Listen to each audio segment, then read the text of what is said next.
MSP लागू करने और संपूर्ण कर्ज माफी की मांग को लेकर किसान एक बार फिर से देश की राजधानी दिल्ली की सीमाओं की तरफ रुख कर रहे हैं। इस वक्त हम खड़े हैं बहादुरगढ़ के पुराने बस अड्डे पर, जहां आप देख सकते हैं कि भारी संख्या में किसान पहुंचे हैं। ये किसान मशाल यात्रा निकाल रहे हैं। ये मशाल यात्रा 28 नवंबर से हुसैनीवाला पंजाब में है, जहां पर शहीद भगत सिंह का स्मारक है, वहीं से ये यात्रा शुरू हुई थी और करीब 13 दिन में ये एक मशाल यात्रा आज बहादुरगढ़ पहुंची है। पंजाब और हरियाणा के विभिन्न क्षेत्रों का दौरा इन्होंने किया है, 70 से ज़्यादा जनसभाएं की हैं, लोगों को जागरूक किया है और बताया है कि सरकार ने अब तक जो है एमएसपी को लेकर किसी भी तरीके की जो है कार्रवाई आगे नहीं बढ़ाई है। मनदीप नथवान है किसान नेता, इनसे जानने का प्रयास करते हैं कि आखिर आपको ये मशाल यात्रा आज क्यों निकालनी पड़ी, जबकि कल 1 साल पूरा होने जा रहा है जब किसान वापस घर चले गए थे। सरकार ने आश्वासन दिया था, आंदोलन खत्म हो गया था। आंदोलन ख़त्म नहीं हुआ था, आंदोलन स्थगित किया था क्योंकि सरकार ने लिखित में समझौता किया था हमारे साथ। एमएसपी पर कमेटी बनाएंगे, वो कमेटी एमएसपी देने की मतलब प्रक्रिया पर काम करेगी, मगर वो संयुक्त मोर्चे के साथियों को बगैर पूछे बगैर राय के उन्होंने सरकारी कमेटी बना ली और एमएसपी सरकार भागी है।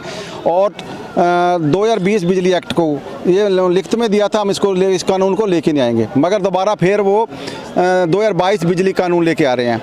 इसलिए एमएसपी की मांग व संपूर्ण कर्जा मुक्ति की मांग को लेकर हमने ये लड़ाई शुरू की है।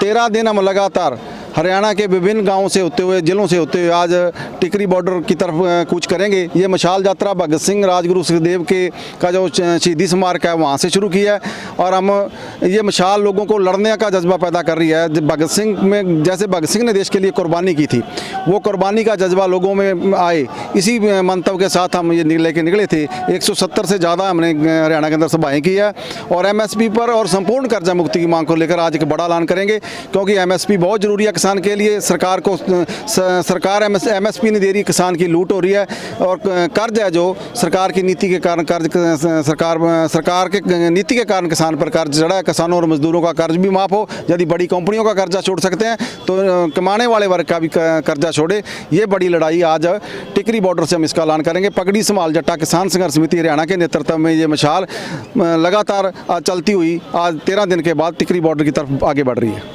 पगड़ी संभाल जट्टा किसान संघर्ष समिति है जो इस यात्रा को निकाल रही है, किसानों के बीच जा रही है, लोगों के बीच जा रही है और बता रही है कि सरकार ने इनकी मांगों को अब तक पूरा नहीं किया है। संपूर्ण कर्ज माफी की योजना है, एमएसपी लागू करने की मांग है, इसके साथ ही बिजली बिल जो था उसका विरोध भी किया जा रहा है। क्या है ये बिल और क्या कमियां है इसमें? बिजली बिल 2020 ये पिछली बारी जब आंदोलन के दौरान सरकार से समझौता हुआ था कि ये बिजली बिल नहीं लाएंगे, लेकिन एक बार फिर दोबारा बिजली बिल लाने की मोदी सरकार तैयारी कर रही है। पूरे देश की बिजली एक आदमी को देने का मन सरकार ने बना रखा है।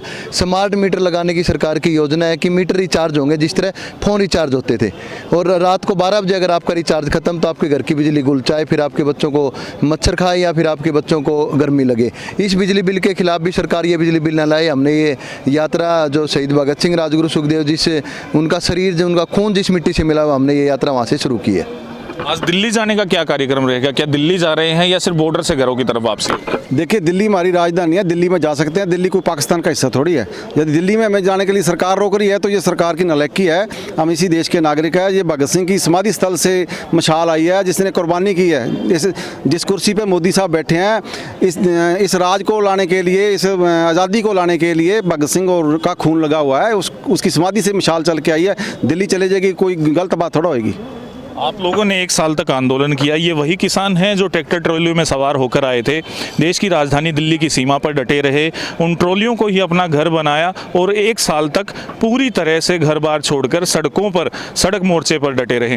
प्रधानमंत्री ने आखिर इनकी मांगों को मानने का काम किया, 3 कृषि कानून रद्द किए, लेकिन एमएसपी महत्वपूर्ण मांग है जिसकी आप मांग कर रहे हैं। अगर बात की जाए एमएसपी के अलावा केस वापसी की, क्योंकि आंदोलन के दौरान काफ़ी सारे केस भी किसानों पर दर्ज किए गए थे, रेलवे वाले केस थे या फिर अन्य प्रकार के कई बार ह्यूमनस जो क्राइम हुए थे वो भी केसेस थे, क्या उनमें से कोई केस वापस हुआ है? देखिए, केस कुछ वापस हो गया, कुछ प्रक्रिया में है, कुछ सरकार बता नहीं रही भी केस, मान लो पता नहीं चल रहा भी केस वापस हुए, लेकिन सरकार दबाव की नीति खेल रही है। करनाल वाला जो बस्ताड़ा टोल वाला था जिसमें एसडीएम ने जो ऑर्डर दिए थे, वो केस तो जब मुख्यमंत्री के साथ मीटिंग हो रही थी, मैं उस मीटिंग के अंदर शामिल था, ये कहा गया भी आप अपने केस वापस लो, हम अपने केस वापस ले लेंगे। मगर वो जो वहाँ का इंस्पेक्टर था मौके का जो जिसके घर चले गए थे लोग, मतलब उसको कहने के लिए भी तो तेरे को शर्म आनी चाहिए, तूने ऐसा वहाँ बर्बरतापूर्ण लाठीचार्ज किया है, उसने मानहानि का केस हमारे साथियों पर कर रखा है। मगर ये भी केस बीच में पड़ा है। वो हम जब उनसे बात कर रहे हैं सरकार से, वो कहता है वो निजी है उसका। जब हमने अपने निजी केस वापस ले लिए तो वो भी केस वापस हो जाने चाहिए थे जब वो आंदोलन के केस थे। मगर सरकार दबाव की नीति खेल रही है, सरकार केसों से डराना चाहती है। मगर दुनिया का ये इतिहास रहा है भी जब केस हुए, जब लोग जेलों में गए हैं तो आंदोलन ज़्यादा बड़ा हुआ है। रेलवे के भी केस अभी तक पड़े हैं। वो कह रहे हैं अभी वापस ले रहे हैं, जवानी कह रहे हैं अभी तक, जब तक वो मुकम्मल मतलब उसकी निकलता नहीं है, अभी वापस हुए कि नहीं हुए, तब तक मतलब ये दबाव वाली सरकार नीति बना रही है, लोगों को खज्जल कर रही है भी शायद लोग डर के दोबारा आंदोलन नहीं करेंगे। मुझे वहम है, और लोग जब जितना ये अत्याचार करेंगे उससे उतनी तेज़ी के साथ लोग ज़्यादा लड़ेंगे। कल 11 दिसंबर है और 11 दिसंबर 2021 के दिन किसान अपने घरों की तरफ वापस गए थे। किसान आंदोलन स्थगित हुआ था। किसान ट्रैक्टर ट्रॉलियों में जिनमें वो सवार होकर टीकरी बॉर्डर पर आए थे या सिंगू बॉर्डर पर आए थे, उन बॉर्डर से अपने घर, खेत, खलियान की तरफ वापसी की थी। अब किसान एक बार फिर से रुख कर रहे हैं। कल भी काफ़ी संख्या में यहाँ पर किसान एकत्रित होने जा रहे हैं।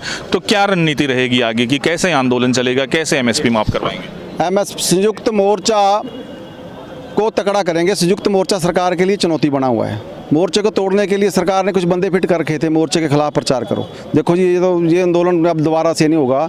यही संदेश देने के लिए ये आंदोलन दोबारा से होगा। मोर्चा भी तकड़ा करेंगे।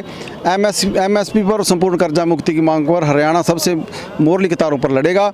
हम 1000 से ज़्यादा सभाएँ इन 2-3 महीनों में करेंगे। लोगों को दोबारा MSP पर और कर्ज मुक्ति की मांग को लेकर सड़कों पर लेकर आएंगे।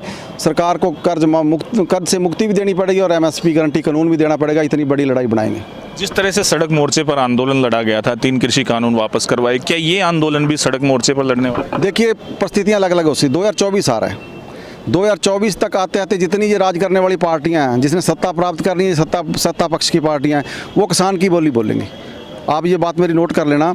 वो ये कहेंगी हम MSP भी देंगे और कर्ज मुक्त भी करेंगे। चाहे वो उनका चुनावी स्टंट हो सकता है, चाहे उनका चुनावी वायदा हो सकता है, मगर वो लाजमी तौर पर सारी पार्टियां किसान की बोली बोलती नजर आएगी। 24 आ रहा है, 24 से पहले आंदोलन होगा और उसकी तैयारियां हैं। ये आज की मिसाल यात्रा भी उसकी तैयारी है। और एक बार हरियाणा में बहुत बड़ी रैली करेंगे इसी मुद्दों को लेकर। इसलिए आज तो हमने शुरुआत करने के लिए वो स्थान चुना है जिसको हम टिकरी धाम बोलने लगे थे, जो हमारे लिए आस्था का केंद्र बन गया था। और 731 किसानों ने शहादत दी है इस आंदोलन में, वो व्यर्थ नहीं जाने देंगे। उनकी शहादत भी लोगों को याद कराएंगे और इन पार्टियों का चरित्र भी लोगों को याद कराएंगे, क्योंकि ये लोग सत्ता के लिए हमें प्रयोग करते हैं। वोट के लिए हमें किसान की याद आती है, वोट के बाद कोई किसान को पूछता नहीं। इसलिए 2024 तक आप देखना, जितनी पार्टियां जिसने सत्ता प्राप्त करनी है वो हमारी बोली बोलेंगी, क्योंकि इतना बड़ा आंदोलन खड़ा करेंगे। मजबूरन इनको हमारी ये बात माननी पड़ेगी। वोट के लिए किसान का वो प्रयोग किया जाता है। वोट लेने के लिए राजनीतिक पार्टियां किसानों की बातें करती हैं, लेकिन अब किसान जागरूक हो गए हैं। किसानों की नेताओं की बातों से तो यही लग रहा है कि एक बार फिर से किसान आंदोलन शुरू होगा और जो मांगे रह गई थी उन्हें मनवाने के लिए अब एक बार फिर से किसान सड़कों पर उतरेंगे, सड़क मोर्चे पर आएंगे और सरकार को झुकाने का काम करेंगे। लेकिन केंद्र सरकार किसानों की मांगों की तरफ कितना ध्यान देती है, ये आने वाले समय में पता लगेगा। प्रदीप धनखड़, बहादुरगढ़।